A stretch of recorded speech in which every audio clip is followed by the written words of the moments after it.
Man Up God's Way podcast, a show that dives into the real, raw, and relevant issues for men in their faith, life, and community. Now, your host, Jody Burkeen.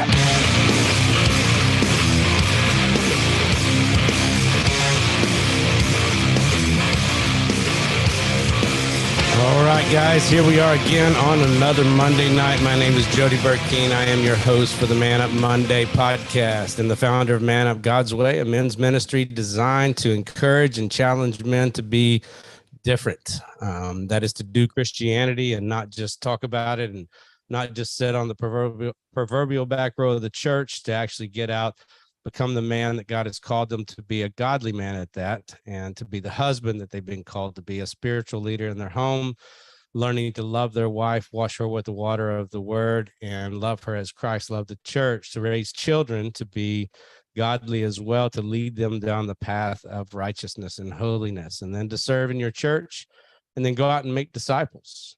That's what Man Up God's Way is all about. And we want to welcome you guys tonight. We're really excited tonight. We got a great guest for you on our podcast, and I can't wait for you guys to meet him.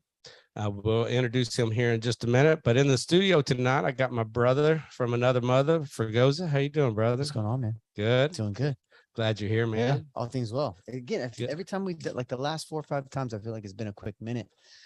Just traveling, and then had to postpone for a couple crazy. You went to Cali, didn't you? I did. I went to Cali for family member's wedding, turned it into a work trip, spent some time out there.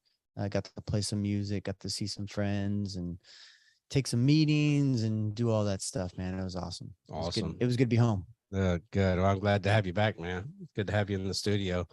Ben is sick tonight, or actually, I think he got stuck at work. He was sick last week, he had the Rona, and we gave him a couple of Midol, and he feels better now. So making sure he feels good. So man, Fregosa, in California, you did a little bit of music with some guys out there, didn't you? So I think that was 2 California trips ago. Okay. We went out to do a live recording with Discover Worship out in Lodi, California. We talked about it briefly when I went out there. Mm-hmm. They just released one of their acoustic singles from that, Your Love Is Louder, I think is what it's called. I think you got it pulled up. Yeah, I do. I got it right here. Let's listen to it. It's called Your Love Is Louder, Discover Worship. It's got a great sound too. And let's see here.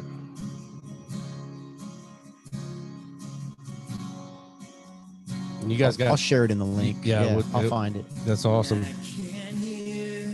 And you guys got a whole album coming out, correct? Yeah, they had me doing backups. Okay. They asked me to come out and do some harmonies for them and just kind of support them in what they're doing. I've thrown out, their worship leader out there, David Michael Watson. Right. I helped him with his first album and his first EP. This is their church's EP now. Okay. So these guys, we talked about the As You Are tour earlier. Right. These are the guys who did the first As You Are tour with me. Like these guys are family. That's awesome. Yeah. Awesome. Well, good. This is going to be exciting. It's a really good song. It's got a great, it brings you in and just kind of mellows you out. It's a really good, I would call it a good car shipping song. Get it in the car and just start praising God. It'll feel real good for you. So, Fregosa, what do you got for us over there on the marketing side? How do we pay for this podcast? So we got a couple things. Obviously, we got a couple books from you. They're okay. Yeah, they're Pursuit okay. of Pursuit of a Godly Life. If it keeps you from reading your Bible, burn them. Yeah. Okay. Pursuit of a Godly Life. And then your first book, I believe, was Man Up, right? Yeah, exactly. So Man Up, becoming a godly man in an ungodly world. And we know it's an ungodly world. We kind of talked about it again. We always have great conversations about the chaos that ensues on social media. Exactly. We also have coffee if you're a coffee drinker. Man Up Coffee. If you're going to be drinking coffee, you might as well be drinking some manly coffee. And then you got to have something to drink that in. Coffee mugs, we have tumblers, all that stuff. It's really how we pay for the podcast to keep this stuff going. We also have an app out there, the Man Up God's Way app. There is a cost to that as well. Again, this is how you guys support what we do. We're not paid to do this. We get up We go to work, do our day job, and then shuffle home, change, and drive over here to do this because we believe in it. And so that's how you support us, and we appreciate all that you do for us. Amen. Amen. Amen. Thank you so much. And that is manupmerch.com. You can get all that stuff there. We appreciate it.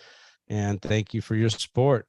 Well, tonight we've got a great guest. I'm looking forward to speaking with Seth. Seth Day is our guest today, and let me pull him up here on the view. And Seth, brother, how you doing, man?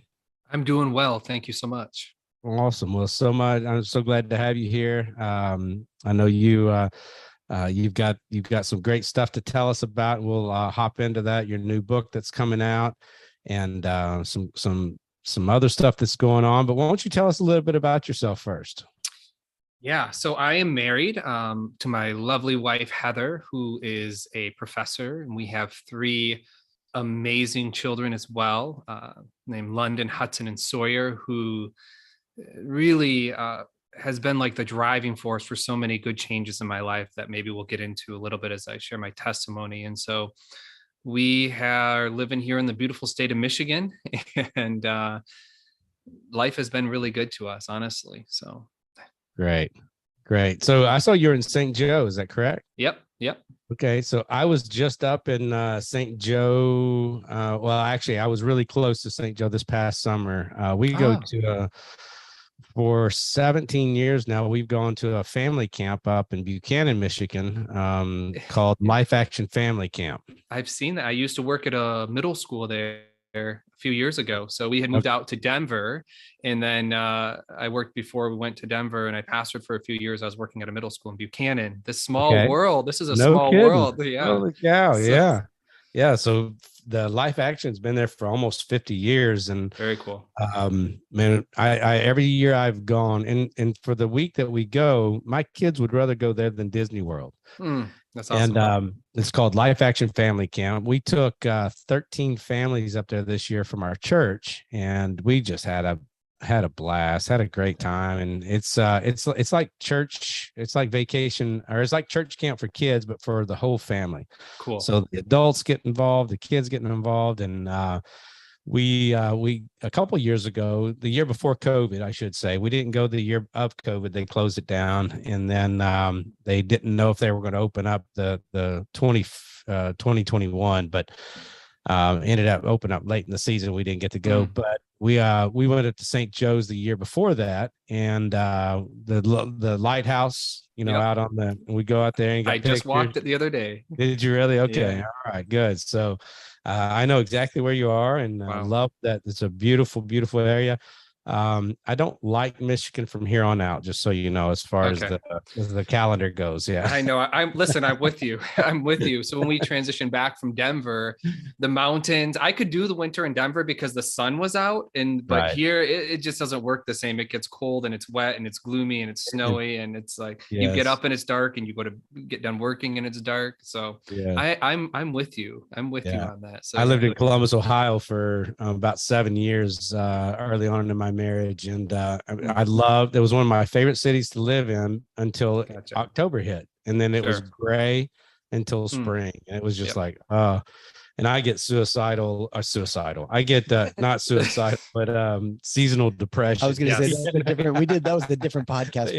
We talked about that one other time, but that's the one I just listened to of you earlier. I think earlier today. Yep. So I have been suicidal, but that one didn't cause me to be suicidal. But well, man, I'm so happy to have you on here, and I'm excited to hear from you. So tell us a little bit about your story. One of the things that we like to do on our podcast is just hear what we call the Saul side of your testimony. Well, before you gave your life to the Lord, and then after you gave your life to the Lord, and maybe you did at 5 years old and you've just been walking with the Lord, which those are the kind of testimonies that I envy, because mine wasn't like that. And it takes a lot. I missed a whole lot of years by not walking with God and doing what I could for the kingdom. But let's hear your testimony a little bit. Yeah, I'll just start sharing pieces of it, and feel free to ask more questions as we're going here. So Man, so actually in the book, I share my testimony that might get into in a little bit, but really, I was raised by a single mother. I was the middle child. I had an older brother and a younger brother. We were raised up north, Michigan, Traverse City, if you've been up that area. Mhm. My mother had went to a Christian school for just 1 year during her sophomore year or something of high school, and that stuck with her. And Oh, so she had ended up getting married at a very young age to my father. And that, as she realized that she wanted more for her kids. And there was some, I want to be gracious here, but there was some lifestyle, I guess, concerns, and things weren't changing. Really wasn't a good environment. And we were young, really young. right. And so she decided that if things weren't going to change, essentially she packed us up and made the decision to leave my father. And in the opening line of our book, I'll See You Tomorrow, literally that's how I open the story, sharing a story from my life that I've never told before. Mm. And it opens, Cecil, get off the hood of my car. And that was the day that my mother made the decision to go to church with that little voice inside of her, the Holy Spirit, from when she had that experience a long time ago in high school. And she said, I want to go back to church with my kids. And so she starts to back out of the driveway, and my father is there on the hood of the car. And long story short, he didn't get hurt. And we continued on down the road. And that was the beginning of something different. You know, my mother has been such a support and a role model for me growing up. And that father role model figure wasn't always there for me. And I love my father dearly. I've told him that over and over again. I just don't talk to him that much anymore. Right. But it was really raised by my mother. And, growing up, life didn't get easier. Part of my testimony is looking at her example, and life didn't get easier that day that she decided to make that decision to pack up three young men in the back Right. seat and to go to church. Like, that's where we were going. And I didn't understand at the time, like, what was so important about this place that she was going to? Why did she really want to get here? And she found a community, and she gave her life to God. And then we moved down to St. Joe area, where she went back for education at a university where I'm now teaching, actually called Andrews University. And so it's really crazy how that all worked out. But my mother taught me something, Jody, and this is really important. I say this in the book, that just because it's not ideal, it doesn't mean that it's not possible. Mm. It was not ideal. After that, finances were tighter. My mother picked up 3 jobs, going back to school with 3 young men, living in government housing, all of these things, because she was literally going off of what she thought life could be. Wow. And we weren't in that. And so her decision to go back to school, and today she's a superintendent over entire school systems because of that one choice. And so Wow. I didn't appreciate that, because that's the first part of my testimony. I didn't appreciate that for so many years. I just didn't understand it. And now that I'm a parent and understanding what parents go through, having 3 children, I'm like, that was a really difficult decision for a really young mother to make. She left all of her family support and came down. And so to downstate. So after she got her first teaching job, a little more backstory here so you can understand. I met Christ. This is where I met Christ for myself. It was my sophomore year of high school several years ago. And I actually got expelled from my Christian school where my mother was teaching, because I made the choice to smoke pot in the boys' locker room of that little church school where my mother was so one of the elementary teachers. And I was just a mess. I had a lot of dad issues at the time. I had a brother with cancer at the time. And I was lost. I was in this atmosphere of God and all this stuff, but I didn't know what that meant for myself. I Right. was in so much distress and looking for a role model and tools to navigate my life. And so I was just trying to fit in with my buddy. I think he was going through some stuff and made a poor choice. But here's the thing.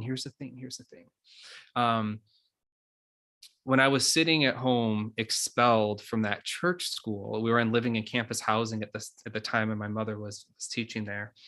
and I was watching my class play out in the field just in front of my house, I fell to my knees, and it was for the first time. And it wasn't because I had a Bible test or because we had a week of prayer or because I was taken to church or anything like that. It was because I felt like I was at the end of my rope in life at being this 15-year-old kid expelled, wish my dad was here. And, I cried on that floor. I can visualize it in my mind. And I opened my Bible and I started looking up the word Father for the first time. Wow. On my own, saying, God, I need you right now to be my father. Like, I'm lost. I mean, even talking about it still makes me emotional because it's changed the trajectory of my whole life. And so, praise God. Yeah, and that was the moment where I met God, like for myself. And I felt the presence of God surround me, and just as this young, broken teenage boy who just thought that there was no hope. And then I started to have these experiences with Christ, and I made a lot of mistakes in between, but Christ became part of those mistakes. In other words, his grace kept pulling me out of it in a different way this time. Right. And so he has given me a life that I could never have had. It's truly God. And so I'll share one more part with you, unless you have any questions you want to ask right now. Please. Yeah. So go ahead. Okay. No, I was going to say really quick, one of the things that I see, especially in a men's ministry like we have, that we see a lot of men who are, fatherless. We see a lot of men that just can't figure it out. And they keep going back to their childhood, and they keep blaming their father, and they keep, doing all of these things that, in essence, they really need to just kind of, buck up, forget the past, forgive, who they need to forgive, and seek the Father that does love them and God through his son, Jesus Christ. Right. How was that for you? I mean, I could see this still to this day. It like wrecks you just thinking of that moment that all of a sudden, the Father that you didn't have, you found in the pages of the Bible. Yeah. Like, what would you say to men that are struggling with that or trying to figure out, that path in their life? Yeah. So I would say this: some psychologists might understand it through this lens, through this way of seeing it, or this schema. In other words, like up until we're 18 years old, much of life is dictated for you and I. We don't get to, oftentimes, depending on your parenting styles or where you're raised, like you don't get to decide what you're eating as a young kid. You don't get to usually decide where you're going to school, if your parents have to move, all of these things, who's going to Thanksgiving, where you're doing this, X, Y, and Z. But all of a sudden, something happens when you turn 18. We gain this new sense of autonomy that we have not had up until that point in life. And so now I'm working with college students on a college campus, and I'm sitting quite often every week with several young men, and they come in the office and we talk about life. And one of the things we talk about is, well, now listen, the ball's in your court. Maybe you didn't like the way that things were done. And yes, that did truly have an impact on you. And yes, that did affect you. And I don't think that you can just dismiss that. But ultimately, the story is not done yet. And so one of the things that I share, I think might fit in here, it's more related to grief, is I fell off a cliff. True story. Almost died a few years ago hiking in Denver, and I was on a father-son trip. I rolled off a cliff. I mean, I got punctured by like something that went 6 inches, almost up like the side of my butt cheek, truthfully, and almost like went to my spine. I mean, it was really uncomfortable, and I was laid up for a while, and it was a horrible thing. And I'm still numb. I'm still numb from that. Wow. And here's the thing: just because I'm now probably going to have this numb spot on my back for the rest of my life, should that keep me from living a whole life? Amen. And so what I would tell that young man, if you have a numb spot in your life from something that's happened, don't dismiss that. Yes, it's there. Yes, at times when you touch it, it's going to hurt worse, or it might get triggered. But that has no power over your ability to live a whole life. And I think that's where intensive counseling and the power of Christ comes in, and all of these things come in, that support groups, men's groups like this, that should allow us, if we're living in a good community, to still live a whole life. A whole life and a perfect life are different. And I think that's what Christ says. As long as we're here on this earth, we're not in a perfect life. Through Christ, we have a whole life, and we look forward towards something else to come. And I'm stealing that for my next sermon. Do it, please do. A whole life is better than, or is not a perfect life. That's sure. I love that, dude. That is good. Yeah. Holy cow. What are you going to say for Ghost? Yeah, one of the things that's interesting about this is, we're talking about men needing direction. And I knew, so I looked it up while you guys were talking. We have 1 in 4, according to the U.S. Census, 1 in 4 children in the U.S. are without a father. Right. Mm-hmm. And so when you talk about just men specifically, I saw something today that said, just another, everyone's got these quotes. You threw it out there, but men or fathers create men, mothers create boys. And there's something, and that's not to say, shout out to the single mothers out there who are having to do it on their own. But the reason why counseling is so important is because there's so many people out there without a father figure, without someone showing them what it means to be a man. It's a different thing. It's a very hot topic right now. You got Andrew Tate, who was just banned from all social media platforms. I saw that. He's very masculine. Now, some of the stuff that he says is crazy, but it's just a tumultuous time to be a masculine man right now in our society. So what you're doing, man, that especially talking to young college kids, that's amazing. I love it. I appreciate that. Thank you for the encouragement.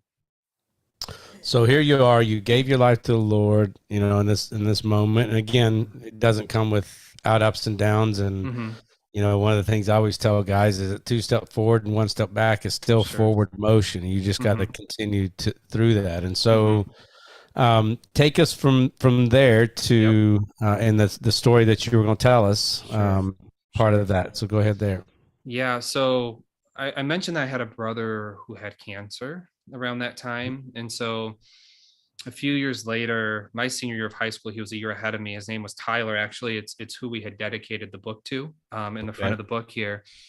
We dedicated it to him. So he had actually long battle with cancer, back and forth, healing, got sick, chemo, thought he was fine, back and forth for several years. And then eventually it spread, right? And so he was there on his deathbed, essentially. Hospice was at our home.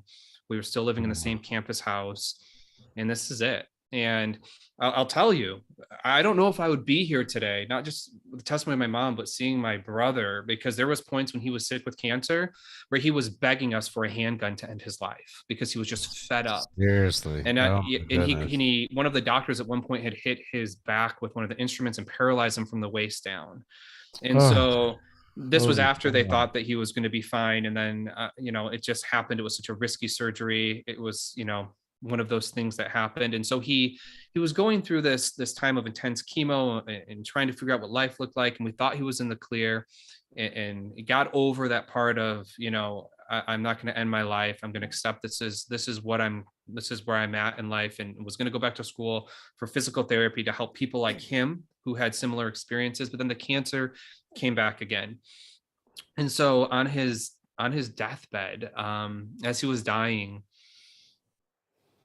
and the hospice nurse was there, a friend of our family, she said, listen, it's time. And so he slipped into this coma just a few days after his November 18th. His birthday was on the 16th of November, just a few days after his 19th birthday.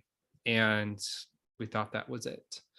But then he came back just consciousness again. It was a very, I would say, violent death. And I've never seen anything like this, and what happens when a body's shutting down like that. And so I was like 17 years old, and it was just rocked my world. Truly, it rocked my world. And so he came back though after sleeping for like over a day or something, and then in this coma-like state, and then just said, give me the phone. And we're like, what?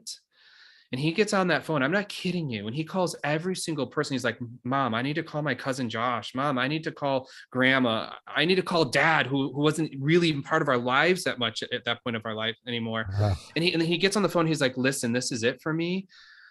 I know that I'm dying. I know also that I've given my life to Christ. And he's telling everyone, I've got to see you in heaven. I got to see you in heaven. I'm not kidding you. My family, just our immediate family, is sitting around my brother. And we're like, what is happening here? And as I'm then lay next to him, as he's like, what is going on? And I lay next to him, he pulls me to him and he whispers in my ear and he's like, Seth, at all costs, you have to be there too. I mean, and then he slipped back into this coma. And then the next part of this, I'm going to tell you, and I'm not trying to be a spiritual fanatic. I'm not. I promise you, this is what happened for everyone in the room that day. Just before he passed away, he just shook his head, and we didn't really know what was happening. And then he just said these words, "Jesus is my king." I'm not kidding you. Out of his mouth, "Jesus is my king." He said it a few times, and then he died. Those were the last words out of his mouth. And so whenever I share this testimony, I share it. And I always say, like, guys, I don't think we understand, like, there's a battle that truly is going on for our lives. And until our last earthly breath, the devil is seeking to destroy and to take our faith in God. Do you remember the story of Elisha in the Bible when they're surrounded there in the book of Kings? And his servant comes to him. He's like, what are we going to do? We're surrounded. And he says, God, I pray that you'll open his eyes that he may see. And then they see all of the angels and chariots of fire. Right. And so, like, when I tell his testimony, I'm like, for me, that was a moment when my eyes were opened as much as they can be opened, I think, in this life. And I saw through death, God still had the victory. It's like, man, even in death, a young teenage boy who had the job at the mall, who had the girlfriend, who had everything, and then still, like, I don't care if I'm dying because I have Christ. Wow. I mean, we were baptized together, and he was carried into the baptismal tank a few months before he died. And so, no kidding. Yeah. Oh so my gosh, dude. I am like, I'll tell you, and for anyone who, like, for so long, I couldn't separate, though, the psychological and the spiritual. Right. I saw God working. And for so many years, I didn't allow myself to accept that I still had a psychological impact seeing him die in front of me, because he had such a powerful testimony, and it, like, totally obliterated all doubt, like God is real, I saw that.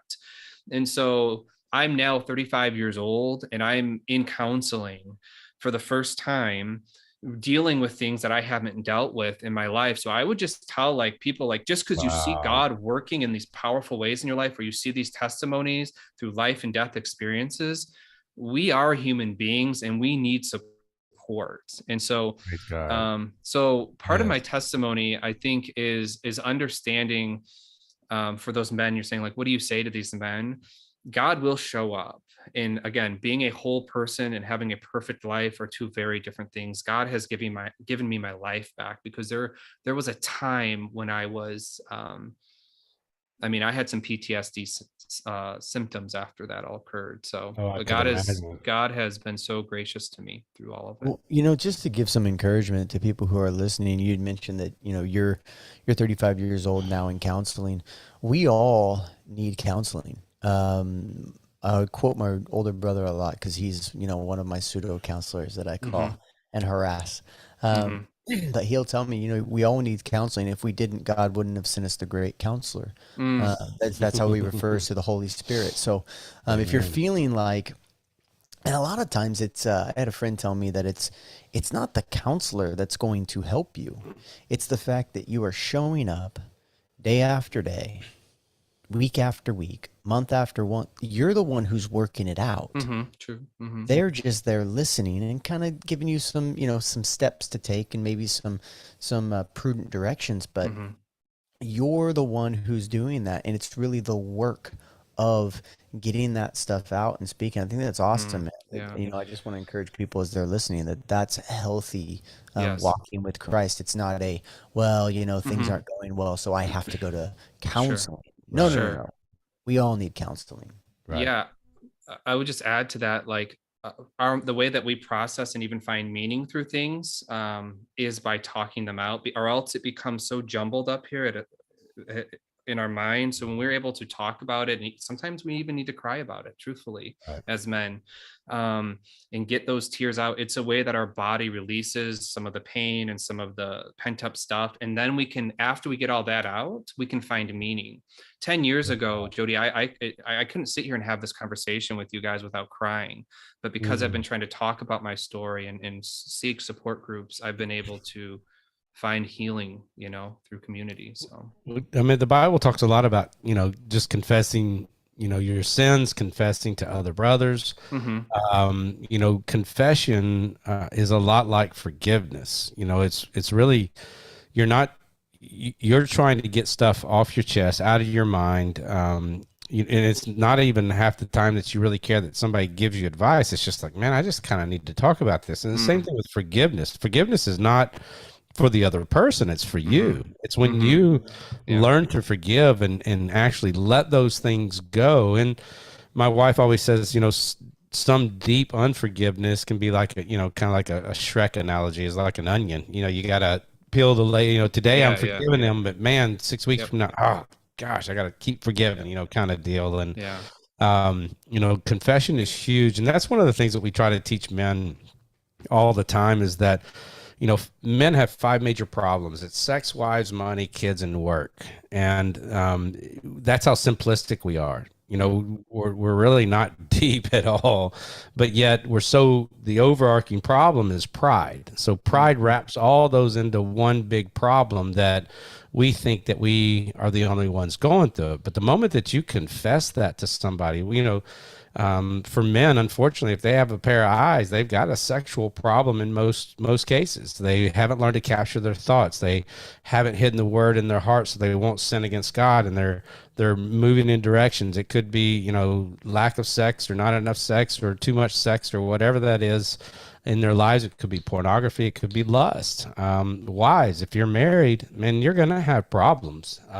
There's not a marriage that doesn't have some sort of problem in it, but learning to communicate, learning to love your wife as Christ loved the church, learning to wash her with the water of the word, learning to serve her instead of trying to compete with her will help a lot of those situations. And you add children to a marriage, oh my goodness. I mean, you've got 3 kids. I've got 4 kids. They compound any issues that you do have in a marriage. Work, money, those things. You have to work, you have to make money, and sometimes you spend more than you make, and sometimes you don't have a job, sometimes you do. And it's not an easy thing to grasp. And unfortunately for men, we feel that, maybe it's culture, maybe it's the way we were raised, maybe it's the nurture side of us, the way that we've just kind of gone through life, and we hold those things in. I like what you said. I mean, men need to learn to cry too. There's those moments where, man, I had, speaking of crying, my daughter's wedding was this May, 21 years old. And I haven't cried. Gosh. Well, matter of fact, she's 21. She's never seen me cry. Okay. And I slobbered on myself for an hour at this wedding. Like, I mean, every emotion that I had, I'm about to cry now just thinking about it. Yeah. Every emotion that I had for 21 years just came out this last year. It's not that I haven't cried, but I haven't had a good, like, I'm talking a little kid cry where I'm, trying to catch my breath and my nose swelled up, my lips swelled up. But there was relief there, after that. And sometimes that's what a good cry will do for guys. But we have to understand that, talking things out are really good. Learning to confess, learning, find a brother you can hold it, who will hold you accountable if it's sin and you just need somebody to talk with. Just talk and talk about those issues, because you're not the only one going through it. The cool thing, and the reason we always ask for people's testimony, is because in your testimony, we tell guys to have a 2-minute, a 10-minute, and a 45-minute version of their testimony. There's a couple of things that happens in a testimony. Is one, you open yourself up and you're vulnerable to allow people to see what you've gone through, how you've gone through it. Imagine how many men who have lost a brother or a sister or a mother or dad through cancer, and here you are, you're sharing this story, and you're giving, that your brother's in heaven, and there's this great stuff. that's something that they could relate to. Yeah. When I share my testimony, I always start with, I was an atheist prior to giving my life to the Lord. I will never forget the day that I gave my life to the Lord, May 22nd, 2003.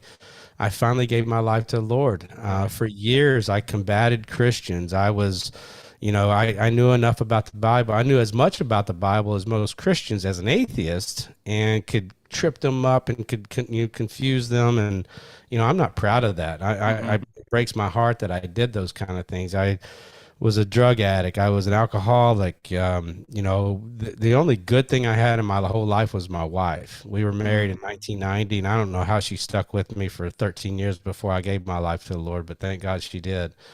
And, when I tell my story, when I'm able to share that, I'm open enough to allow other people to be open themselves. Maybe they're struggling with addiction. Maybe they've struggled with porn like I did. Maybe they struggle with drugs or alcohol or money. I've always struggled with money, and it opens that communication opens those lines for communication, which allows another brother just to kind of breathe, like, when they confess those kind of things. So, I encourage you and I applaud you for digging deep into those conversations, because a lot of childhood and even adulthood things that are going on in your life that are really deep, a lot of times we want to stuff, and they usually eventually come out, but I love it when they come out in the right way. And what a great testimony, brother. Thank you. Can I add to what you were saying? Heck yes. About sharing? Several years ago, won't name the school or anything like that, but I went to talk with some young men, like senior boys who were having some issues at a school, and I was trying to build a rapport with them. And so one of the things we did after we spent the day together doing just simple activities, we were kind of moving into like the teaching portion of this. And so I had them do what's called like a self-awareness timeline. And so they start with the day they were born, up until all of the memories, the good and the bad that they can remember up until their current, where they are today. And they're just going to jot those down. And so, and what makes you, you essentially, and, what are some patterns? What are some things that what's something that you can recognize about yourself that maybe you haven't even thought about? Because I think, at least for myself, I didn't do that for a long time. And so here's the point of telling you this.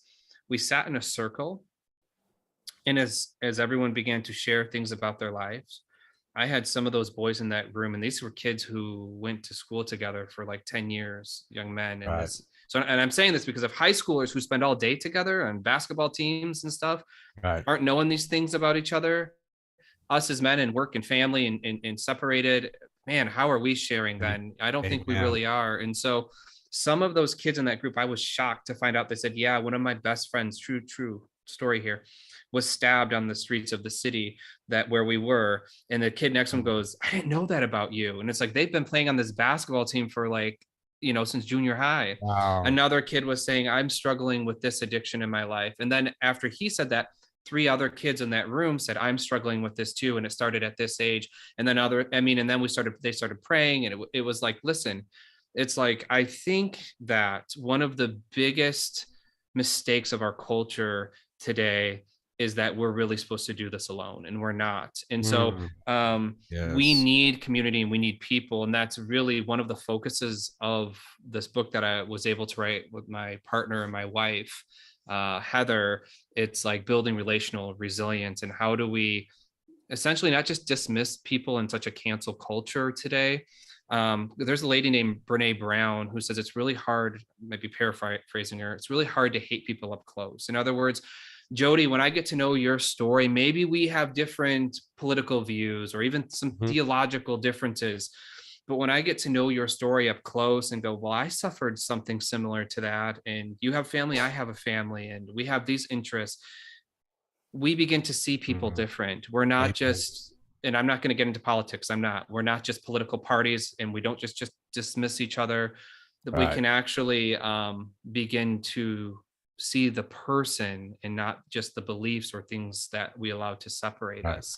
That's where it's really where you move from sympathy to empathy. True. That's You know, actually once true. you really understand someone, it's the difference between the way I've heard it described is standing outside of a hole, Yes. looking at someone in their despair and Mm, saying, I get it. You know, mhm. empathy's crawling in the hole with them, Yeah. and you know, really getting to know them. It's Mm, really easy to understand their Right. plight and to see them as another human being. That's yeah. good. Yeah, Wow. I think unfortunately for the younger generation, they have social media that is screwing them up so bad. Mm, They don't know how to carry on conversations. They don't, they know how to be mean, but they've never been in a fight. Like mm, I was just talking to some guys. I'm 53. When I was growing up, when I was a boy, my kids always, every time I get ready to tell a story, my kids will always go, when I was a boy. mm.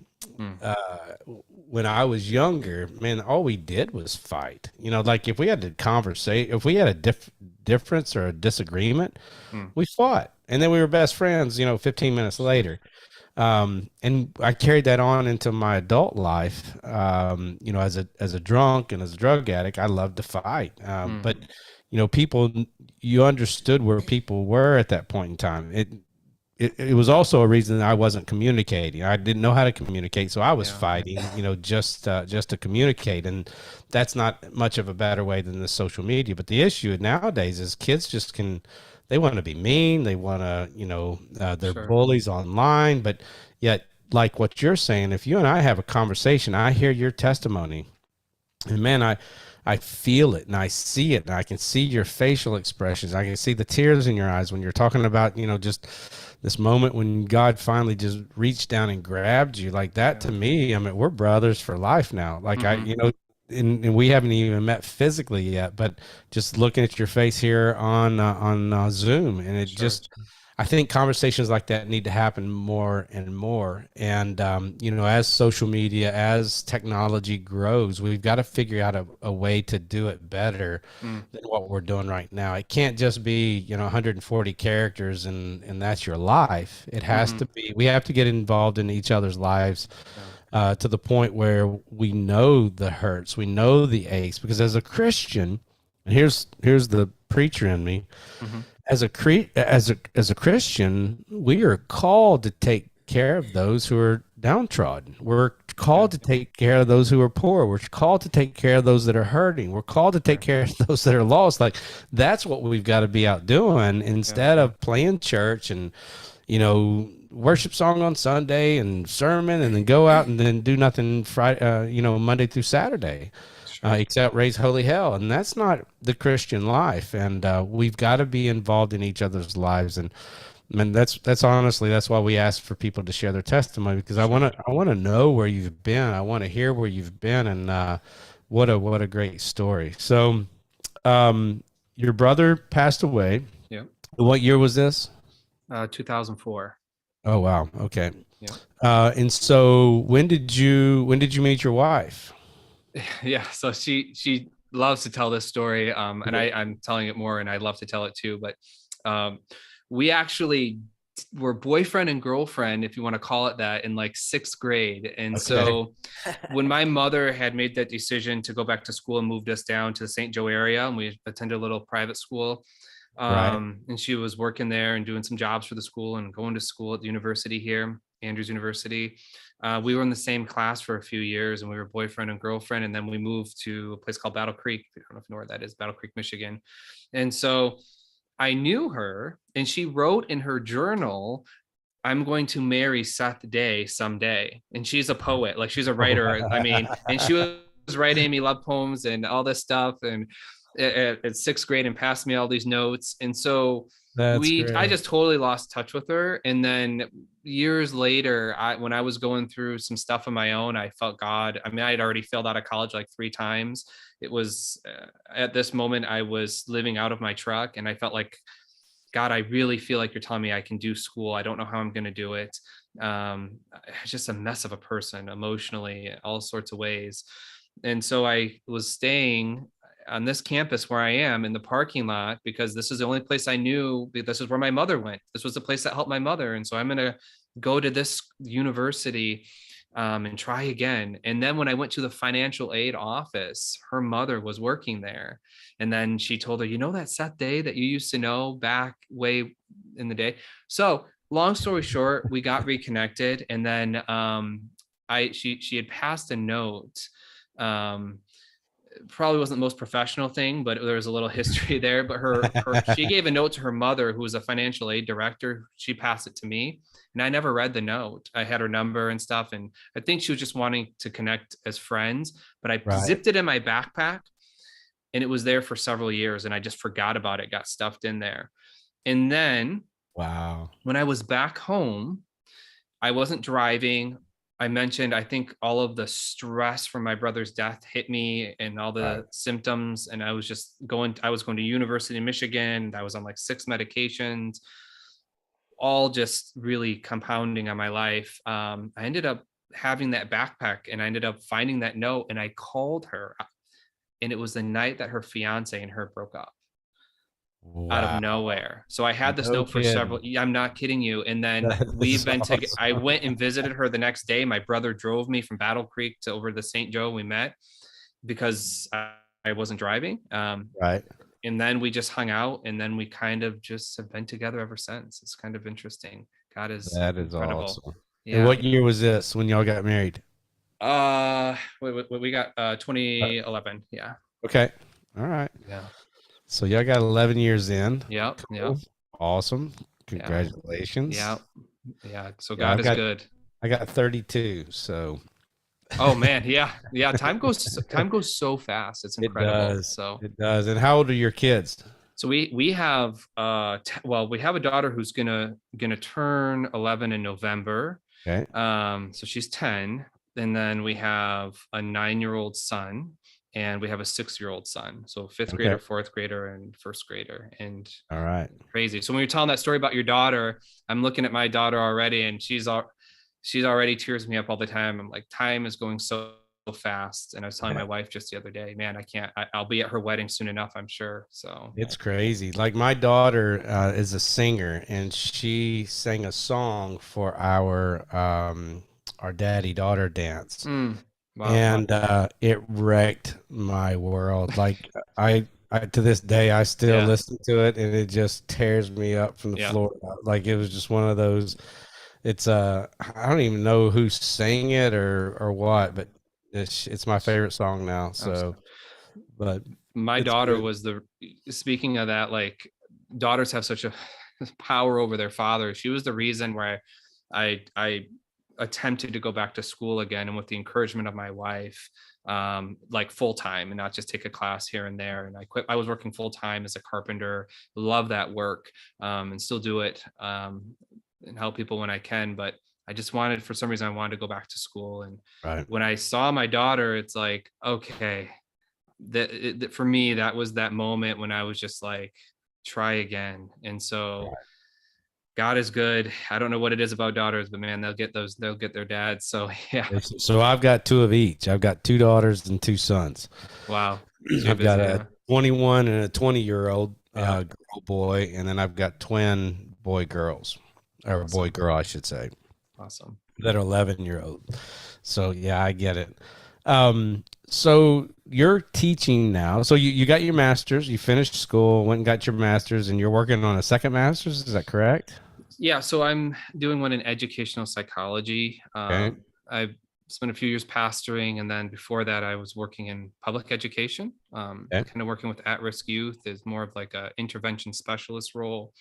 And so I hope to teach down the road psychology courses, maybe at community college or something, and would love to do that. And so we'll see if it continues after that, but for sure I want to finish this second part here of Ed Psych. So that's awesome. It's funny. I just started back to college too. I flunked out. Okay. Right before I met my wife in 1988. So I'm going back a few years. October 1988, we met at a frat party, and by the next year, no, 89, so 90. By 90, I knew that I wanted her the rest of my life. Like we were 21 years old. I was 21 and she was 22 when we got married, but I joined the military because I was flunking out of college, man. I could not do school. I tried so hard. Actually, I think I tried. I didn't, let me rephrase that. My first semester, I made a .41. So obviously I didn't try very well. But I did miss a party. I had a pretty good time in college, but 100% attendance, right? 100, yeah, exactly. Yeah. Every frat party that was there, I was there. But then I joined the military because I thought, man, if I'm gonna keep this woman, I got to grow up a little bit. And so I got out of the military after my stint, and I went straight to making money and learned how to make money and tried to make as much as I possibly could. And I was building my kingdom. She was building her kingdom. We were dinks, dual income, no kids. We were married 13 years before we had kids. And I just kept striving for money. I never needed school. I started a company not too long after that, and I ended up having employees, and I'm hiring people with degrees that, I didn't need them and all of that. And so then I gave my life to the Lord, and much like what you were saying with your daughter, it was the moment that I had kids. I had my first two, the oldest, and I'll never forget just holding them. They were 3 and 2 years old at the time, and I'm holding them both. I got one in each arm and rocking them, and I just remember this was the moment that God opened just a crack of the heart of the door of my heart, and I'm looking at them.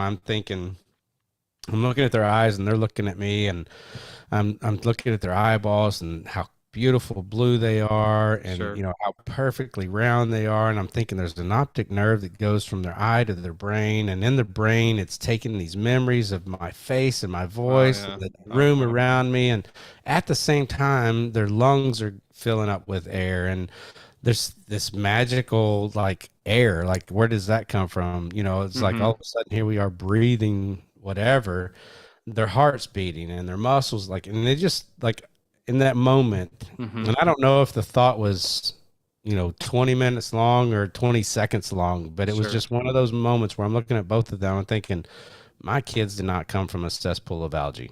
There's no possible way. And so if that's not the case, which I formerly believed, then how did they come? It's like they were created. They had to be created. And so that's how God ended up opening the heart of the door of my heart, that one little moment. And I think that's where, mankind is, especially right now. And I want to get into your teaching and some of the youngers and the kids that you deal with. And because, right now the kids are so lost. Yeah.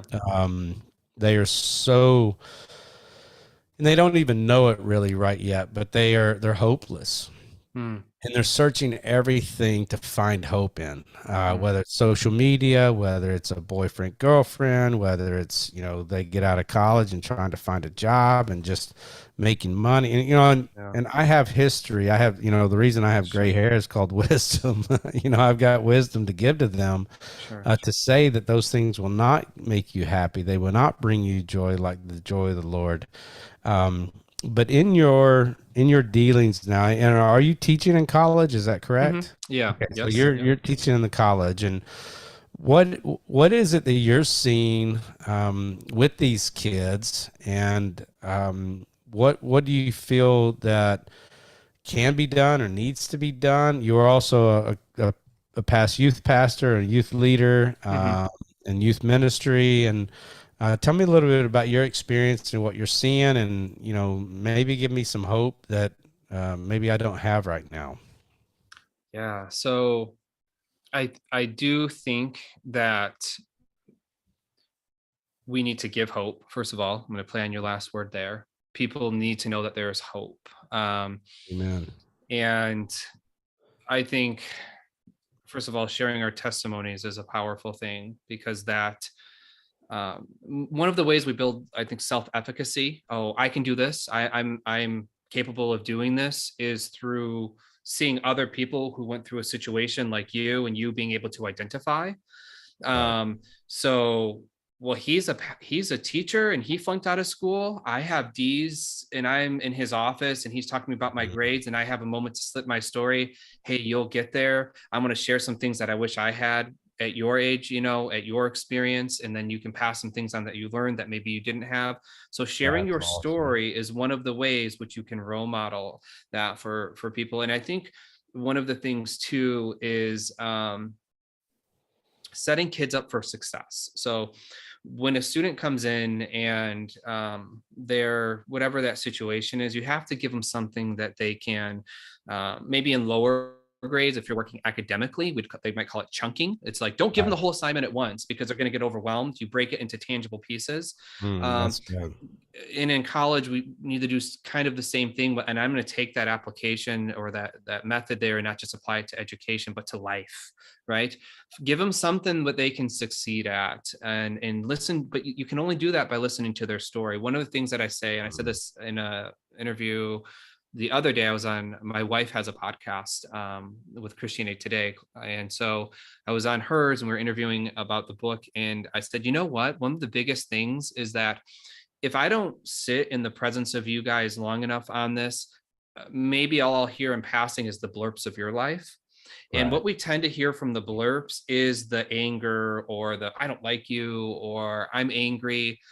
And I don't get to get the full story or the full narrative of who you are, that self-awareness timeline picture of who you are and those experiences in between to better understand. And so I think what's happening in culture today, and then how we can speak hope into it, is that on social media with the limited characters and all of these things, we're just getting the blurps of people. And oftentimes, because people tend to gravitate towards negative or controversial things, that's what's getting likes. And so that's what's getting raised in the algorithms, is these little blurps of anger or political ideology or whatever this is, all these little things. And it's just dividing us more and more and more. And I'm not saying it's not okay to have views on things, but Right. isn't there more to someone's life than constantly talking about one difference or one upset or one thing in their life? How are we going to ever move past, again, to get to the full narrative? So I think hope comes, and I'll say it very simply to start with. We've got to be listening to people's full stories of their lives. One of the things I do in my speech class that I teach is we do a story speech where they get to share a story from their lives. And what that does is that it changes the entire tone in that classroom for the rest of the year, because I'm teaching at one of the most diverse, if I think it might be the most diverse university in the United States. And so there's students from all over the world that are coming here, quite literally all over the world, or it's in the very top percentage of diversity. So there's all different walks of life at this one small Christian campus here. And so everyone's walking in there from all over, but the second we get to hear people's stories, it breaks down all of the walls, like we were talking about earlier. Right. So I think hope has to come from understanding, and in Kristen Neff, she writes about this self-compassion. It has to come from understanding that we're all having a shared experience of humanity. And also, what I've been saying lately is that we're eternal beings having a human experience here on earth. And so if we just get in the finite experience here on earth, we're going to lose hope. We have to share our finite experiences here of death and sorrow and disappointment, and dad wasn't there, and all these things that have happened. But then we also need to collectively, as a human race, point towards the infinite life of which to come, and that's in heaven.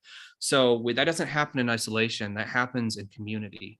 So yeah. Totally. That's really good. And that's where, I think the last couple of years have really screwed up that mindset of community and just, kids were out of school and, even adults, I think, I don't think we've seen the true issue of the pandemic yet. And, as somebody who's going into counseling and psychology, maybe you can shed a little light on this, but what I'm seeing as a pastor is that, there are more marriage problems, there are more kid problems, there's a lot of issues that are coming out, pre-pandemic or post-pandemic, that have what's the word I'm looking for? I just went brain dead.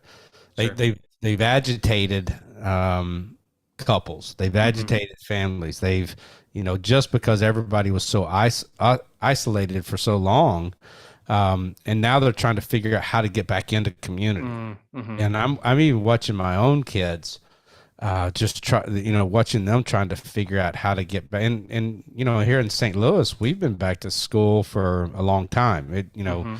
I think after 2020, they went back relatively quick in August or September, again with social distancing and masks, which made it even, harder a lot of times. And then, the second somebody would get COVID or the flu or whatever, the whole school would basically shut down. So there's this, it's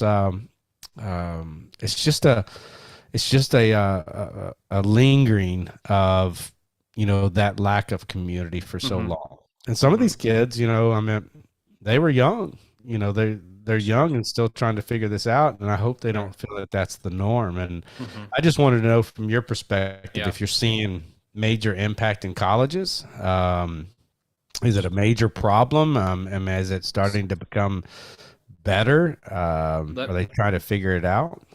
I'll tell you this. Let me start with the youth experience.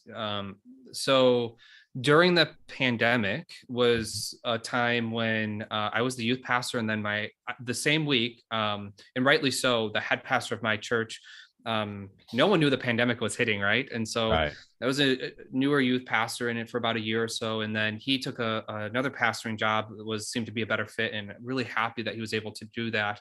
And then the pandemic hit a few months later, or no, sorry, a few days later, and so the church shut down, and so we didn't get to meet together for a long time in person. And then we had outdoor church, and then we slowly came back together. But I want to tell you that when I started pastoring there, that there was no youth in that youth room. There's one or two. And by the end of, there's a picture around that pandemic time, there's like 30 or maybe 20-ish youth up in front of our church. Wow. And it's not a testament to me. It's a testament to my youth leaders that were in that room. What I think is needed, because the kids today didn't create the problem. So the cell phone issues, they were handed that, you know what I'm saying? Like this is something we gave them, access to the internet and all these things and social media. They are growing up in this. They are not the ones who created all this. And so now we're going, oh man, this generation, which is the most depressed generation. Oh, what are we going to do with them? It's like, well, we kind of created some of this for them. And so first and foremost, I have to take responsibility. We have to take responsibility for this, but these are kids. But what I learned through my youth leaders, and so I think it's a meta-analysis, or there's a study out of Harvard that looked at all the data on what it impacts kids in education setting. And it was having one adult in their life. So when they looked at test scores, and I'm going to equate this to ministry and youth experience and all that in just a second here. But when they were looking at what impacts academic achievement for at-risk kids, it was having an adult who sat there with them and who was patient with them. But here's the thing, their grades went up, whether or not, it didn't matter whether or not the adult was competent in that academic subject. It was having an adult to sit by their side who was caring, who said, you can do this. Hey, let's try again, bud, whatever that looks like. And they were able to create that trusting relationship that they weren't going to be condemned if they made a mistake in their homework or whatever that was. So I was fortunate enough to have youth leaders who had that same mindset.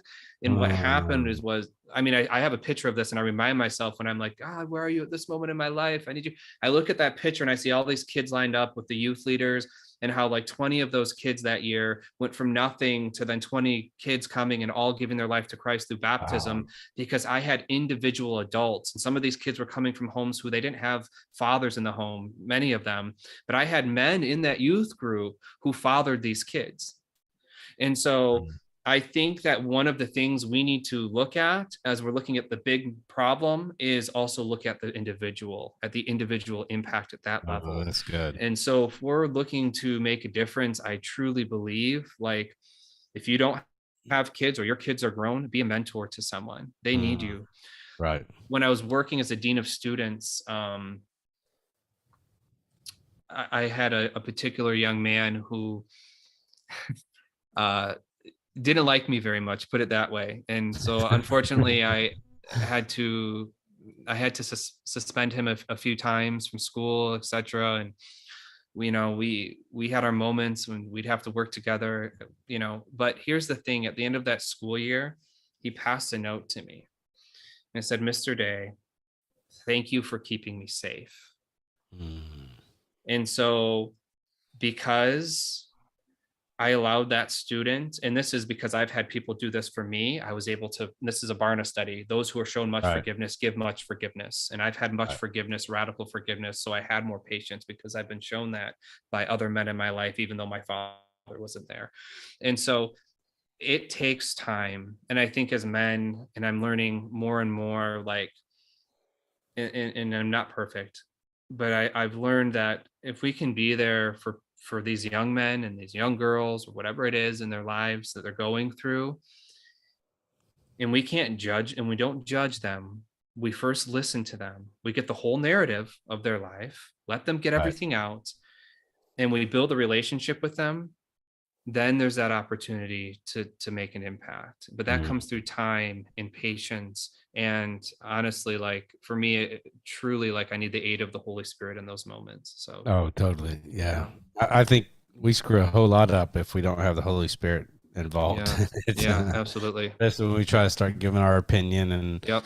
ideas and And different I've things done it. like Yeah. that. Oh yeah. Well, trust me, I have too. You know, I think a lot of times, in Christianity, it's easy to live off the mountaintop experience Yeah. Yeah. for a little while. That you can keep preaching and teaching the same things, but you've got to have that revelation every now and then where God Mhm. just comes in and rocks your world and adding to. And that's the great thing about a testimony, is that your testimony is never ending. Mhm. And what's cool about conversations, and you're able to sit down with somebody eye to eye, Mhm. having a cup of coffee or anything, you can maneuver your testimony to wherever the moment is. It could be, man, my testimony, 6 weeks ago when something happened to me, compared to, sharing my whole testimony. So Sure. as we grow in the grace and knowledge of Jesus, man, that testimony is going to change too. So Sure. yeah, I've been really praying for our youth, and our kids coming up, because they are indoctrinated with, an ungodly educational system, ungodly social media system, an ungodly. Unfortunately, I don't know if you just read the study that came out that talked about, United States would have like 30% Christian by the year Mm. 2050 or something like that. Mhm. So, less than 30 years, we're looking at a Christian nation that's not Christian nation anymore. Yeah, well, Mm. I mean, think about this too. Like even the Christian nation, I don't know what it is now, but you just go into churches and you sit down and you talk to individuals and like, oh yeah, I'm a Christian. Cool. What do you tell me about the gospel? Right. Yeah, And they just exactly. look They at have you no during the clue. headlights. Right. They don't know what the gospel is. Right. Mm. Hey, yeah, I pray I go to heaven. If I go to church, it's this. We stick to this if-then relationships with Right. God, which there are some if-then things, but at 30%, you're maybe looking at maybe 10% of that 30. Actuality. Yeah, in They're sold actuality, it's out, probably yeah. 10 that are pursuing. We were talking about this before we came on, is in everyone's Christian walk, including especially actually in those in ministry, you can get so focused on the ministry that you don't lose your relationship, but your relationship dwindles. I was kind of Totally. lamenting to pastors, my personal prayer life right now is just trash. It's just weak, and it's the realization of that, and then where you go to it, like where you run to after that. But I think I said all that to say this: it's the influence, it's the amount of noise that is everywhere else in our lives that's feeding into our lives, with social media, with the news, with life, with hustle, with bustle, with being I'm the same age as you, 37 years old, and trying to make a life for myself, trying to make a living, and all those things. It almost feels like the kids don't have a chance. Mm.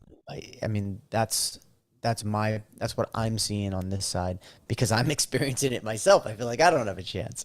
So I know you're running into it quite a bit. How much of the social media distraction, if you will, plays into where those kids' mental health is at? Mm.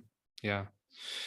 I mean, I think it definitely can have a negative impact for sure. I mean, no one would argue, because the thing is that people the way that we portray people ourselves online is not actually who we are. That's the reality of it. And so I will post typically, for myself, I'll try to post the best things about myself online. But we often don't get to see the other side of who that person is, or who we are online isn't really who that person is. We've had, my wife and I, like we joke about this because we've been on outings with people where they were bickering the whole time. And then they would post a picture of that outing that they were on with us and said, best night ever, and post a picture of it. And so and my wife and I are laughing because we're like, what? That is not how that night went. Did they go out again? Did they go out? No, yeah. So that's sometimes that's the issue with social media. Part of the issue is that we get to be whoever we want through a picture or through a snapshot. And again, that's not the full narrative. And so whether it's a being subject or looking at things that maybe will influence your belief system, or whether it's this unattainable type of Christianity because everyone's posting the perfect side of them and their night, and we never get to see at moments that, oh, wait a minute, this person is actually a broken person too. No one saw the bickering before that picture was posted, and well, my marriage isn't good because they're always posting pictures of their marriage and they're always happy. And so we create this false reality that no one can live up to. And so I think that's some of the issues with it for sure. That's good. Yeah. That's really good. Well, thank you for your insight on that. Just when I knew that you were talking with youth and that you're teaching them, I'm in school right now. I'm finishing my bachelor's in theology. Awesome. I'm going to seminary school. It's going to kill me. I heard that. I've heard that term before. Yeah. And I'm going to end up getting my master's too. So it's kind of a dual enrollment. So I'm working on some master stuff as well, but I'm the youngest. I'm the oldest guy there by like 35 years, it seems like. And I just see some of these kids, that are just, again, they've got a lot of years to get some wisdom. Mm-hmm. And it just seems like they're all battling with the same things. And I can only imagine that all the kids are kind of battling that. I'm watching my own kids. My first two kids, we homeschooled. Mm-hmm. And so then my wife got cancer in 2015. Oh, sorry to hear that. Well, thank you. But she was healed in Jesus' name. But we sent our other two kids to public school. And man, there's just a different world, just completely polar opposite of where our older kids, kind of mentally went to. And I'm just seeing a lot of issues. And so I was hoping to, and I did glean some stuff from what you said. I love what you said is, we have to be a conduit of hope in listening to them. And man, that really spoke to me. So, cause I've got a son, 11-year-old son, who's not really good in school, massively good in sports, like just outrageously good in sports. Awesome. And just not good in school. And I tend to lean a little bit hard on him. And, just what you said there, just being in his presence will probably do him a lot more than me trying to beat him down there. So, well, let's talk about your book. I'm really excited about that. I do have a copy of it, and I'm going to give it a once over here in a little while. But so tell us about the book. It's called I'll See You Tomorrow. Is that correct? Yep. Okay. Written by you and your wife, Heather. Yep. And you guys, how long have you been working on it? We started, it feels like a couple years ago because it's such a process, and then you go back and forth with the editing and all that kind of stuff. But it just came out October 4, so very recently, and so we're really excited about it. And she is I'll say the academic voice in it, speaking her research and stuff. She's a communication professor, and she talks a lot of statistics and research about relationships and all this stuff, because that's what she teaches, interpersonal relationships and all that good stuff. So she's bringing all that insight. And then I bring we go every other chapter, but working together to get the point. I kind of hammer home the research with the personal narrative or personal story, and some of that of which I've shared with you here in snippets of that. And so, and then a little bit of the pastoral voice too. So let me ask you this, and I'm not judging Sure, you guys sure. by anybody, but are you more the, the emotional Me? in where she's, like Sure. in the relationship, and is she Oh, more like data driven kind of, sure. Absolutely. No, good okay. question. No, I'm not ashamed. Yeah. No, No, listen. I'm at, because my wife's type A personality. It took me No. 14, 15 years to figure her out. So No, I wrote in the beginning of the book and like the introduction part, and I'm not going to get it completely correct off my memory, but it's like her writing process, elegant candle, candle was burning, music in the background, and then I put my writing process, Adderall, empty cookie carton, accessing past feelings of rage and anger. So that was how I kind of 40 opened the cups of introduction. coffee. So that Yeah. was a little bit of the difference between us Okay. there. So yeah. That's what I always tell about my wife, and I pastor a little church. I mean, we're bouncing Sure. around 200, and I do my studies, but Sure. I study. I got my commentaries. I look at all that. But when she studies her Bible, she has it laid out like she's not even preaching. She's just studying for her devotion. She's got 42, 50 Wow, yeah. books here, 5 different commentaries, 4 journals, all of this stuff, and she just dives into it. Awesome. And that's why I was asking, because she sounded a lot like your wife, sounded a lot like my wife, and the way, like, because I sat down and talking about the process of writing a book. I wrote my book in less than 4 weeks. Wow. But it Yeah. took me 6 months to get it edited, and Sure. I did self-publishing, Sure. all that kind of stuff. So it was We kind of were on that note, I'll tell you, I don't know if you know Lisa Turkhurst, who she yeah. is, but we were blessed. And I mean, as we were starting to write this, to Wow. go through through our publisher, through a training with her, and it completely changed everything that we had written up until that point.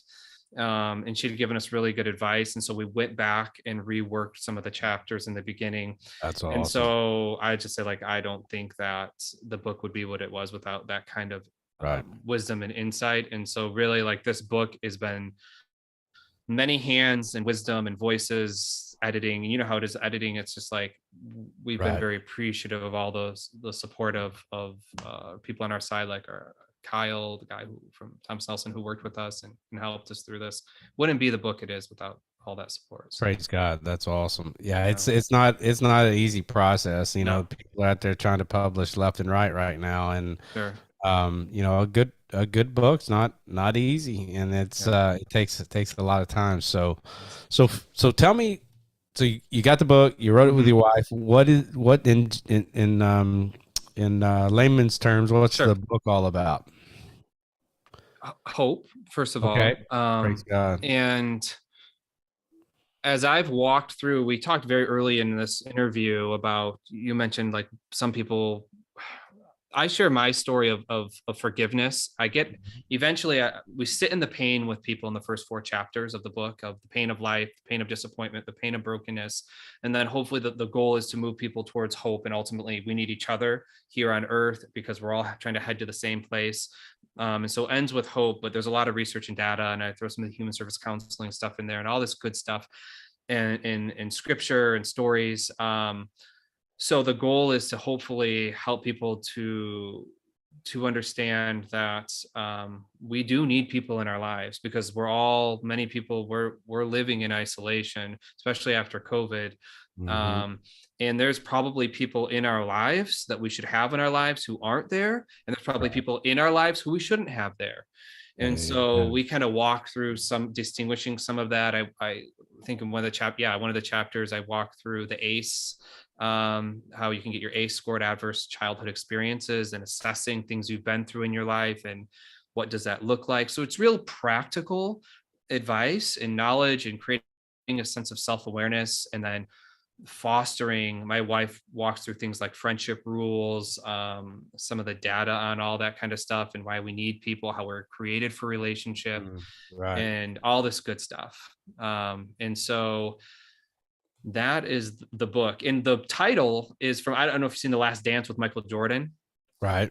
We were watching this in Denver one night, And there's a little clip in there, and I use this. I'm going to use it this week. I'm going to speak at a university chapel, this clip, and where they lost to Orlando Magic, and one of his coaches like, "Go home, Jordan, we'll try again next season." And he says, "No, I'll see you tomorrow." And he says, "If people are going to show up, they deserve to get my best. I deserve to give them my best." And so we took that and we ran with it in life. Like, what does that look like to say, "I'll see you tomorrow" when we've encountered disappointment? What does that look like in relationships when we encountered things that aren't good? And we talk about forgiveness. I have a chapter in there on forgiveness. I wanted to mention that earlier as we were talking, because forgiveness is not just something we give the other person. Sometimes we're going, how do I forgive someone who has hurt me so deeply in my life? Like, they're not sorry. Like, forgiveness is also you restoring you unto yourself, right? It's you gaining back a piece of yourself, whether or not that person is sorry for what they did. And so there's some research on that from Barna and some from John Hopkins Hospital on how forgiveness benefits us. So a lot of practical advice on that hopefully will benefit people in their own lives and in a real meaningful way too. Amen. I tell the story. I've just recently started telling the story. You were talking about, just trying to uncover some childhood traumas and different things like that. I was molested when I was, I'm so sorry, 9 or 10 years old by my baseball coach. And, I found out just through casual conversation when I was like 11 or 12 that a couple other guys, I don't even know how both the guys that were molested along with me were, we were all staying all night together, and we didn't know anything that was going on or anything like that. And we ended up, telling our parents. Our parents did the right thing. The guy ended up getting 30 plus years in jail. So, early on we did the right thing, but for years, I was mad. Like I was mad. I couldn't wait for him to get out of jail because I was going to kill him. And, through high school, I probably was a lot more promiscuous because there was a certain point in time where I thought, was it my fault? Am I gay? Like, all of these things just went through my head and I couldn't figure out what it was. And I finally, years go on, and in my head, in the military, I became an expert marksman, and I could shoot without a scope, 300 yards out, 30 for 30 with an M16, not even think twice about it. And I thought, this is how I'm going to kill him. This was in 1990, 91, and I had it all planned out. I knew exactly where he was in prison, and fast forward a few years later, I give my life to the Lord. I'm still keeping tabs on him. I'm still, God's working on me. I quit cussing. I quit drinking. I quit doing drugs. I quit, all these outward things, man. And I just kept stuffing my anger and my anger and my anger. And I had an incident with a guy that I was discipling, and he and I ended up getting in a fight. And I was the assistant pastor of a church, and it was in a very public place, and because he ended up headbutting me while he was drunk one time, and it was just I just lost it all. And I thought, I left the fight and I went to the church, and I thought, why? What was that? Like, where did that come from? God, I've just been working on everything, man. My marriage is getting good. I'm being a good father. I'm discipling people, like all of this stuff. And I went to the church. The church was closed. I just went in and I called my elders. I called the pastor, and I told them all what happened. And I just went to the altar and I just started crying and I started praying. And all of a sudden there was this moment. It was just me and God. I was in the darkness of the sanctuary. I'm laying at the altar and I'm just like, what is going on? And I remember God telling me, he said, you've got to forgive him. And I was like, yeah, right. And he's like, no, you have to forgive him. He said, that's the only way that you're going to lose this anger. And right there on the altar, I forgave him. And, I had this plan in my head. I had the weapon. I had everything, the day that he was going to get out, I could pick him out from 300 yards out and drive off in my car. That's the way it was like a movie in my head, but more likely it'd probably be me ended up in jail is what ended up happening. But I forgave him right then, right there. I don't know how, but I know how. It was the power of God through his Holy Spirit. And I just remember feeling the weight of the world just gone, like just completely gone. And I thought, wow, what a waste of life that I've wasted, all this time with this anger and this hatred and this thought. And he's probably been sitting in jail and never thought twice about it. So fast forward a couple months later, he gets out of jail, like just out of the blue, just ends up getting out of jail. And there was this moment that I thought, and then I thought, man, I'll just go ahead and still do it. And then I thought, I don't feel that anger anymore.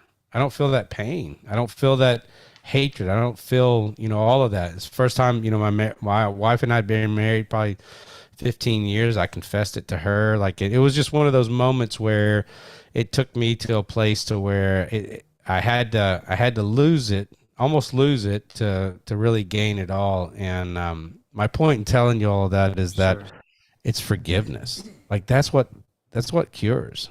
That's what will help the ailment a lot of times in your, and again, sometimes it comes up, sometimes it doesn't. Majority of the time, 99% of the time, I am free of that hatred. I'm free of that anger. And I pray that God wrecks his world somehow, some way. And, I still check on the internet to make sure he's still alive and where he is and all that kind of stuff. So I know he's still alive, but I pray that, that God heals him somehow, some way, because he healed me.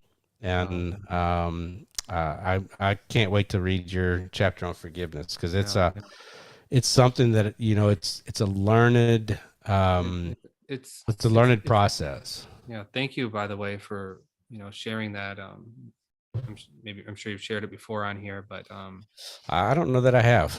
Yeah. Oh, did I? Yeah, Okay. I did one other time. So he talks about killing this guy every week. I don't think he's forgiven him at all. No, I'm just kidding. They've only shared it one other time. Okay. No, honestly, thank you for sharing that. I'm sure that there's a lot of people who needed to hear that tonight. And so this is what I mean, Jody, by sharing your story. People are going to see you differently if this is the first time they're tuning in and they're hearing your story about that, and they're saying oh, if there's hope for Jody, maybe there's hope for me. Someone might be. And so that doesn't mean that things don't come back up. Right. One of the examples that my wife, when I'm sometimes working with young men who are struggling with things and whether forgiving themselves or whatever that looks like in their lives, she said, I take a marker on the whiteboard in my classroom. Once in a while, I want to have a student stay afterwards. It's really interesting, really good way to look at this. And they're struggling with, maybe it's an issue, or maybe it's a topic of forgiveness, or whatever that thing is. And they go, I was doing so good. And then all of a sudden that thing came back to me and I felt triggered, and whether they made a mistake or they felt a feeling of anger or whatever that was. And they go, I'm never going to get over this.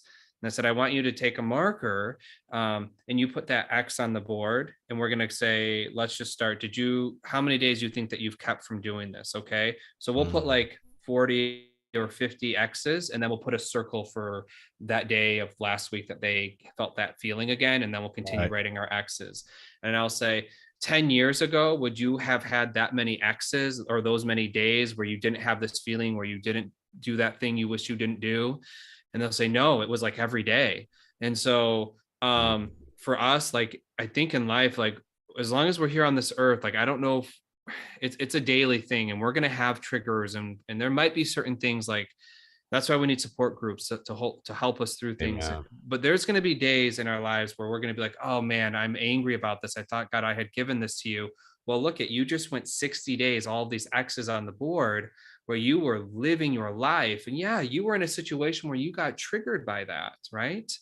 But that's really not defining who you are anymore. And so, again, it goes back to being whole and living in perfect life. And I can't imagine the things that you've had to wrestle with God. And I know that your story is going to give people who are feeling well, I'm in this circle again in my life. I'm feeling angry today, or I'm upset. People who've gone through that. And that's such an issue in today's culture. Such a horrible thing that's happening. I'm sure that you're giving a lot of people hope right now. So thank you for sharing. Amen. Yeah, Amen. truly, Well, truly, it's truly, all, truly. I give glory to God because I'm not that strong. Ugh, In the flesh, there was a lot of things that I wanted to do, but sure. in the spirit, and as I grow older, it's one of those things that you just forgiveness is huge, and again, it's most of the time it's not for the other person, it's for you. Right. I've always said unforgiveness is like drinking acid and hoping the other person dies. It's just killing you. It's not hurting them at all. It's just killing you. And so Yeah. I'm excited about getting into your book. What else? Yeah. What else is going on? Are you guys? So you got this book. It's launching out. I'm It's assuming that going. there might be Yeah. some speaking engagements going It's on. it's And it's starting to come. Yeah. So okay. I'm going this week to Spring Arbor University and going to share at a chapel there. My wife is phenomenal, by the way. She, like I mentioned, she's had a podcast with Christianity Today. And so she's always doing something. She's always on something. And Awesome. I'm getting on board with in this lane here and starting to branch out a little bit, and I'm enjoying it, honestly. And so, yeah, we're starting to line up some more speaking engagements, a few more at the end of the month. Podcasts are coming in. So it's just been kind of a cool journey to see this thing starting to grow. Well, So the podcast that Christianity Today did with the rise and fall of Mars Hill. mm, Holy cow, they rocked yeah, that one out of the. That was yeah, a great yeah. podcast. I don't know if she's a part of that, but She's not. she's No, not she has a okay. different podcast, but yeah, Okay, I think all she right. came after that. But yeah. What's is hers? Is it a woman's podcast or No, just kind no, of, it's called Viral Jesus. So okay? she has a podcast. And she just focused, like, her last thing was on healing. So now she's doing what's called pod classes, where she's getting different speakers and authors and professionals, and she just went through a series on healing. And now I can't remember this next one. It might be self-esteem. Don't quote me on that. Coming up Okay. starting this week or so. So now she's taking things and kind of doing 6-part or 5-part or 4-part topics and getting deep into them within different people in their field. So it's Oh, kind of awesome. really cool. Yeah. Okay. Well, that is awesome. So tell us where we can get your book. Yes, on Amazon. It's on Okay. Amazon, and you can just type "I'll see you tomorrow." Heather Thompson Day, Seth Day. It will come right up. It's on Audible too. We had the privilege to record that this last summer, so which was kind of a really cool and neat experience to do that. And Awesome. Did so you do the audio yourself? we did, yeah. So Dude, it was. that's a heavy We did. load, It bro. was, yeah. It was a really cool experience. We worked That's with awesome. Good for you. yeah, really good company there and out of Grand Rapids, and so really kind people. So we did do that, and so get it on Amazon. I think on Target you can get it as well, target.com. But those are 2 easy ways to access the book. Yeah, That's awesome. I didn't do my own audio. I was afraid everybody would get tired of listening to the redneck on there. Yeah. Yeah. Did you have audio version of it? Uh-huh. Yeah. Yeah, up it's there. That's it's cool, a though. big it's still a big seller. It's crazy how much Cool. I'm gonna check it out. Well, awesome. I shared it in the chat. So I Okay. shared it at the beginning of the chat. I just shared it now. Thank you so much. I want to double down on the Instagram, the Twitter, just because I know that that's how a lot of people find stuff. Sure. Your Instagram, I'm gonna push some people there. Original Sad Kid is the name, right? Sad King. Yeah. Oh, Sad King. Sorry, King. Original Sad King. Yeah. I like it. Yep. Yeah, you got a story behind that? Real quickly. So essentially, Yeah. like, for most of my life, we were talking earlier, people are like, "Sad, pick your head up. You're so sad all the time." And I don't know if it was my wife, one of her best friends, she has a blog, like a mother's blog. And so one of her friends said, "Oh, he's like, he's the sad king." It's this thing on social media that they call you the king. Yeah. You see it, right? The king, you. the queen. And so they call me the sad king casually. And then we were in one of our meetings and I didn't have Instagram for our book launch. And one of the people were getting ready for a book launch, kind of the pre stuff. And one said, "Oh, Heather, I saw your thing on social media. Seth, that's so funny, Sad King." And I'm like, I didn't have Instagram at the time. And then I'm like, that's it. I'm just going to make this original Sad King. I'm going to own it. And honestly, because I've spent the truth and the funny kind of story behind it is, like, I've spent a lot of my time living in sadness and blaming, all of these things that weren't right in my life because they weren't ideal. I remember to search what was possible. Yeah. And when I've accepted, what you have been through things that have affected you, it actually has lost its power over my life. So now, because I've lost a brother and I've let that affect me, and rightly so, I now teach a class in grieving and loss for university. Yeah. And so God has called me back to the places in life that have hurt the most, and Wow. is seeking to reconcile those places. That's really cool. So yeah, so that's yeah, kind of I that's love behind it. it.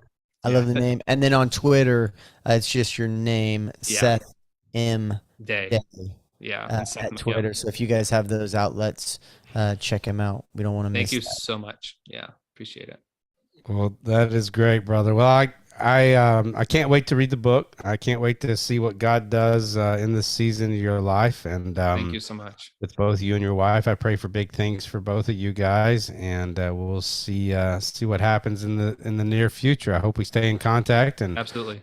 let us know if there's anything that you ever need from us. If you ever need to advertise something, Sure. let us Appreciate know. We'll get you all over our social media, and Thank you so much. try to get you out there as much as possible. So, Thank guys, you. make sure that you check out the book. I'll See You Tomorrow by Heather and Seth Day. Heather Thompson Day, is that correct? Is that how she goes by? Yep. I just Yep. found her. Beautiful family, by the way. Thank you. And I love it. Thank you so much. I have African American twins, and they're beautiful babies, and love the mixed family. My daughter is also married an African American man, and we have a wonderful, beautiful family, just like you guys. I love it. Love Thank you what so God's much. doing, man. So, well, God bless you, man. And again. Folks, if you get an opportunity to go out and check this book out, make sure that you get it on Amazon.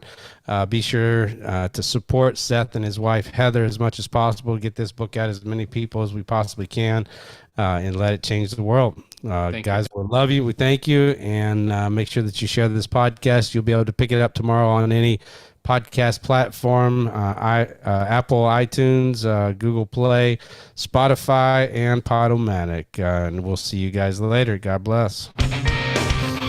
You've been listening to the Man Up God's Way podcast. Visit us on Facebook, Spotify, Apple, iTunes, and our website at manupgodsway.org.